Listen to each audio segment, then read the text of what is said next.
From the News Channel 5 Network, this is Inside Politics. Hello, everyone. I'm News Channel 5's political analyst, Pat Nolan. Welcome to Inside Politics.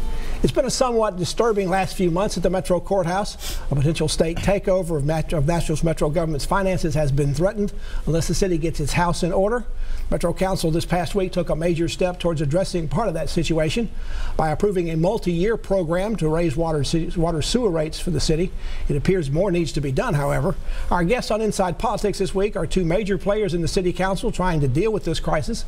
They are Councilmember at Large Bob Mendes, who heads the council's Budget and Finance Committee and is an at-large member, as well as at-large member Steve Glover, who's a former district member and who has served as well on the Metro School Board in the past. Gentlemen, thank you both for joining us. Thank you. Thank you, sir. Now, this threat from the state is real, right? I mean, the state has the power to do this, and you're convinced that if we don't take some action, Steve, we're going to get, they're going to follow through on that threat. So if you don't mind, yeah, I'm going to, because I've lived through this on the school board. Yes, they give us warnings. They give us warnings. They give us warnings. If we don't act on those warnings, they will step in. That's what we saw on the school board. So when they say we can do these things, I believe them. And so what I'm grateful for is they've given us the opportunity to be able to fix it from the inside out. And, you know, Councilman Mendes, the mayor, there's a lot of people working diligently on this, because I think all of us will agree we would prefer to fix it ourselves versus having the state fix it. Bob, Nashville is the it city. I mean, we're the boom town. We see cranes everywhere, lots of growth, new development. How in the world do we get in this mess? Well, it's a combination of factors like any good mess. Most importantly, the only people that haven't made money off the boom has been the metropolitan government. You know, and we've perhaps been too sloppy with economic incentives, and we definitely have a problem in that we haven't really changed property tax rate for a really long time. And if it was private business, nobody could make it this long without changing their prices. Now, one of the first actions we mentioned at the beginning of the show, the city has raised its water sewer rates. That's for the first time in almost a decade. It passed unanimously in the council. I suppose that's a credit to the Cooper administration. There's not a single no vote. But on the other hand, did you have a lot of choice? Well, I mean, it was, the state was going to order the exact same rate structure for January 1, so it could either happen by us doing it voluntarily or the state was going to order it. And the fact is that I think constituents know, and the council certainly knows, that it's time. It's been too long. Steve, the state is satisfied with what we're going to do as far as water and sewer rates. You wanted to add an extra 5% surcharge for the first 2 years. Now, you're one of the more conservative members of the council. Right. Normally, conservative members don't want to add additional fees or taxes on top of things. Why do you want to do that? Well, because Tennessee is such a financially fine run entity. We pay cash for most everything. We don't put it on the Visa or a MasterCard.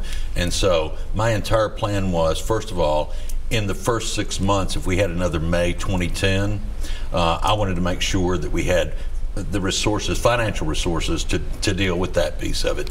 And then if we didn't have another May 2010, in that 2-year period, we'd have money put aside, as opposed to charging it. We could have paid cash and started moving in that direction. And so it was a small bite to try and get us to change our spending habits. Bob, for parliamentary reasons, the council didn't get to consider the 5% surcharges. Your committee did consider it in Budget and Finance and voted against it. Why? Well, I think the sense in the committee was that these rates that were proposed, that we've now passed, were suggested by a consultant, and the state was in favor of them. And so going higher than what the state was suggesting just seemed like it was unnecessary, especially since we do have more bitter medicine to swallow in the form of property taxes. And so any money that we take out of citizens' pockets for water and sewer is something they could really use for property taxes. Previous administrations knew that the Water and Sewer Department was in trouble. They just didn't tell the council. And why didn't the council figure it out? You guys were both in there for 4 years period, and you knew it had been a long time since water sewer rates had been raised, but nobody raised any questions even from your end of the street. Well, I disagree with that. I did ask questions, and if I'm not mistaken, so did you. And If you go back and we look, especially when we were talking about the $100 million flood wall, I said, if we do this, will it require additional rates, this or that? And the director told us at that point, no. And so, and then in May, when we were going through the budget hearings, I think it was May 22nd, I asked some very pointed questions, and we didn't get the complete answers. Now, I don't know that you can put everything on the director's back on that, because frankly, he reports to the mayor. And he was told. Well, that I will simply say, because I wasn't in that conversation, I will simply say that he reports to the mayor, and the mayor at that time was not John Cooper. Bob, I think the council is in the process of passing some new ordinances and legislation that will give you more oversight, and you're going to get more information, but sometimes information is just that, and administration's changed. Are you convinced you're going to have some oversight that'll mean something in the future? Yes, we'll have a much better shot at it. What Steve just mentioned, it is clear we got incomplete answers to our questions, and when asked pointed questions about why that is, Director Potter stood up in front of the council and said that he's a chain of command guy.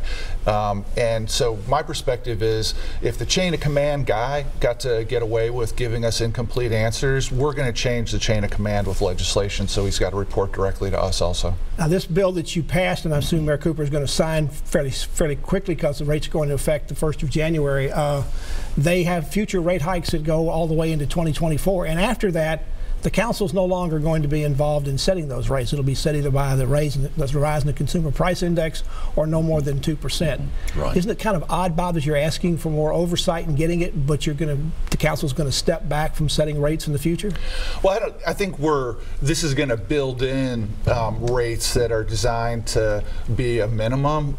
If there's a problem that this package makes it either too high or too low, we're going to be getting annual reporting now directly from the director that'll let us know whether it's too high or too low, and we can adjust it. The main thing we're trying to avoid is that this scenario where we can go a decade without adjusting the cost structure of the water department. Bob Mendes of the Metro Council and Steve Glover of the Metro Council, both at-large members, are our guests. We're talking about Metro's financial troubles. About to continue our conversation about that after this break.